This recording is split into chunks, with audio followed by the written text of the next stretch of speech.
116 for our 5th straight week here, almost live.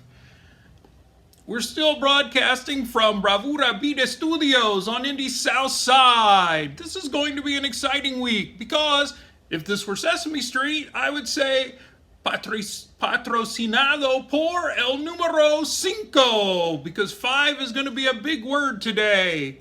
We're going to discuss Cinco de Mayo. But first, let's say hola to mi amigo Corona Cabra. Wait, this is not Corona Cabra. Where's Roni? This is Virus Baca, my other co-host. Welcome, Virus Baca. Hey, do you know TC's beloved math teacher, Mr. Wilson? So you do. He is so in love with your bovine culture, Virus Baca, the bovine culture, that he teaches calculus.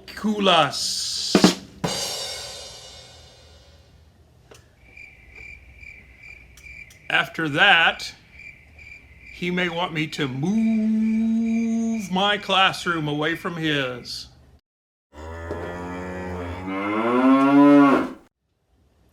This week I have specially selected some materials covering Cinco de Mayo. Go back to the 5.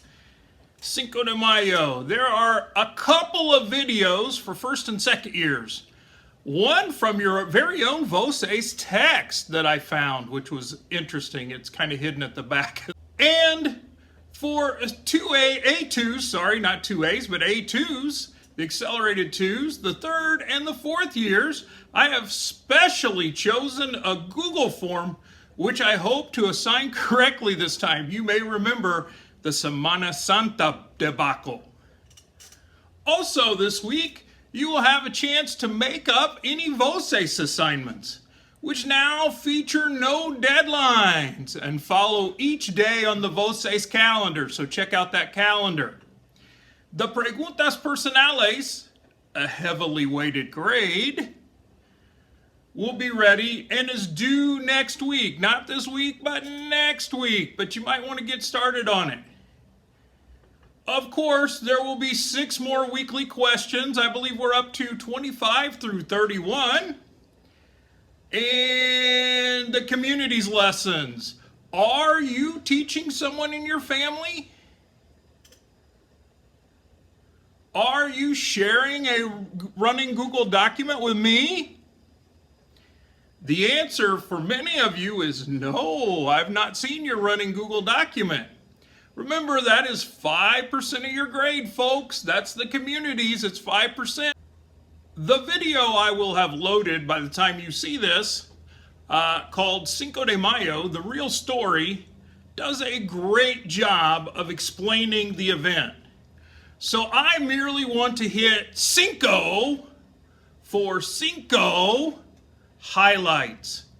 5 is big today. Highlight number 1, numero uno. Mexico's Independence Day is September 16th. And that was in the year 1810. It is not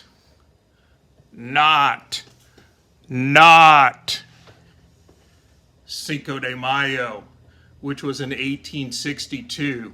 I believe on the 5th of May. That is the number one misunderstanding. When you think independence of Mexico, think Father Hidalgo, 1810, Viva Mexico, the Grito de Dolores.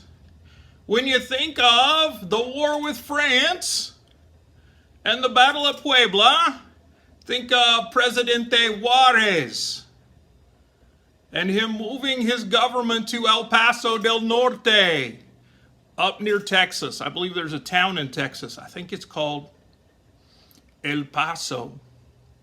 And on the other side, there was El Paso del Norte, but they changed it to Ciudad Juarez. So September 16th is a big deal in Mexico. Cinco de Mayo is actually bigger in the United States. We actually celebrate it more in the United States, and that's thanks to, for the most part, marketing. Marketing of beer. Corona, where's Roni? Corona, Modelo, and Dos Equis wanted to market big time. So they marketed Cinco de Mayo, and they made it a big deal for Mexican culture here in the United States. Also, tequila is heavily marketed during that time. So have some nachos. Stay away from those rougher drinks, though. You're not old enough yet. So save those for a later time. Numero dos.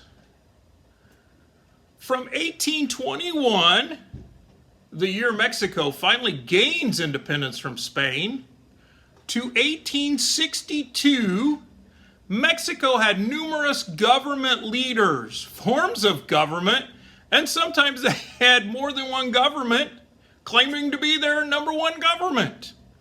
It was a time of chaos, and it was financially devastating. So you have a lot of turmoil going on in Mexico all that time, from independence to 1862. The third highlight,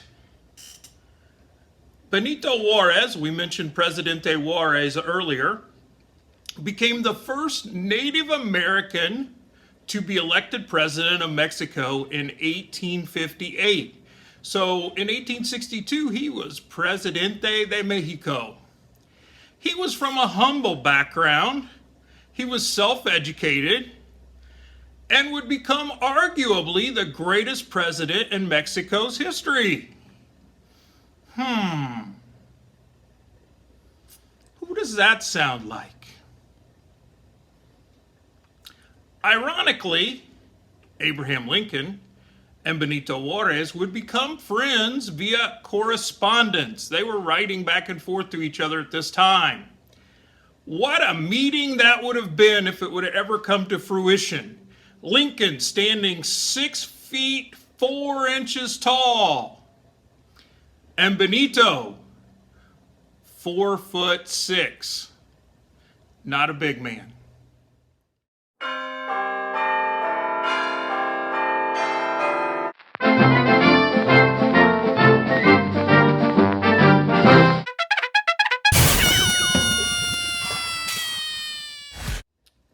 Number 4 on our list of cinco, Maximilian von Habsburg.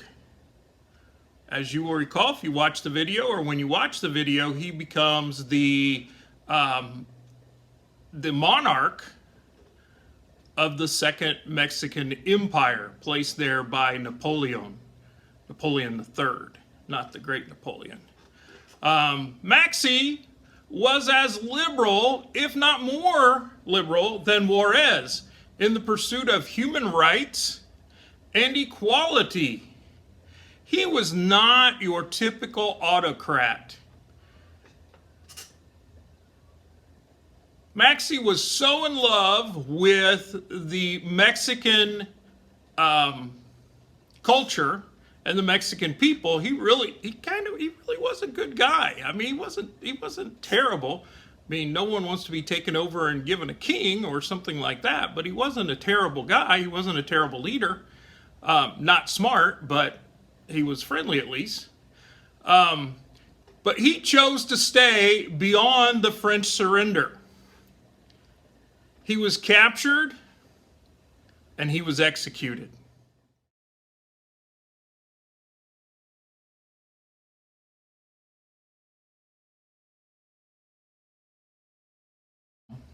And finally, numero 5, the win at Puebla urged the Mexican people to resist, delaying what should have been an easy takeover by the French. They were the world's most powerful army at the time, but it delayed their takeover of Mexico.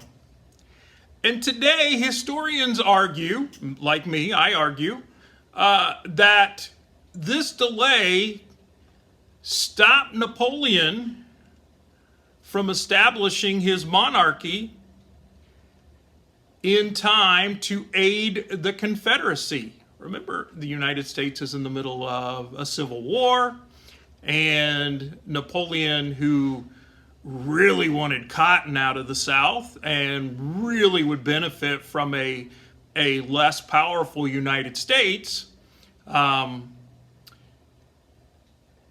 he wanted to help out, to aid, send munitions to the South. By the time Napoleon had established the Second Mexican Empire, as it would be called, the United States North, the good guys, had gained momentum. When the U.S. Civil War was completed, many battle-tested Northern soldiers were sent to the U.S.-Mexico border, causing France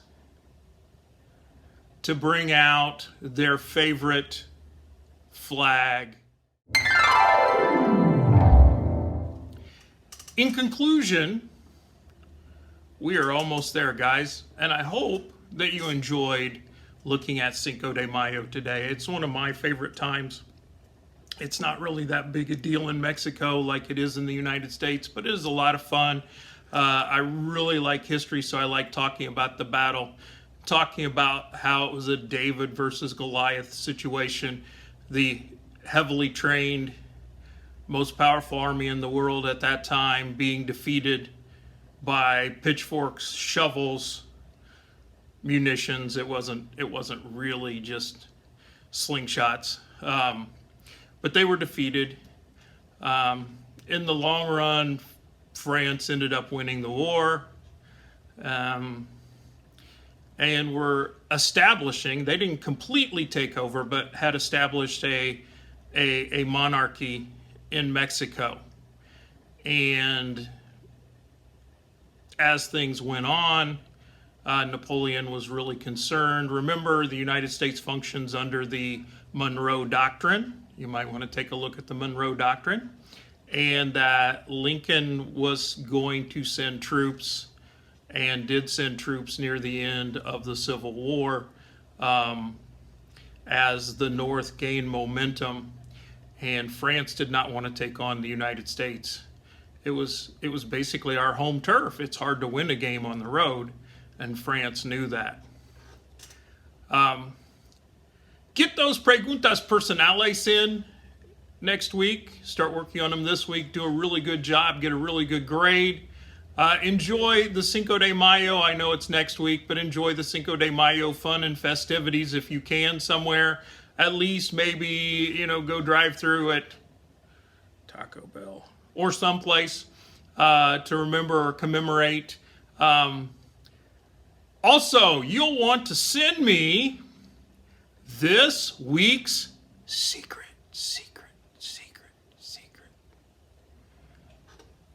In the title bar of an email, send me Cinco de Mayo is not Mexican Independence Day. So enjoy the day. I miss you. I would have much rather geeked out with you here or there in room 116.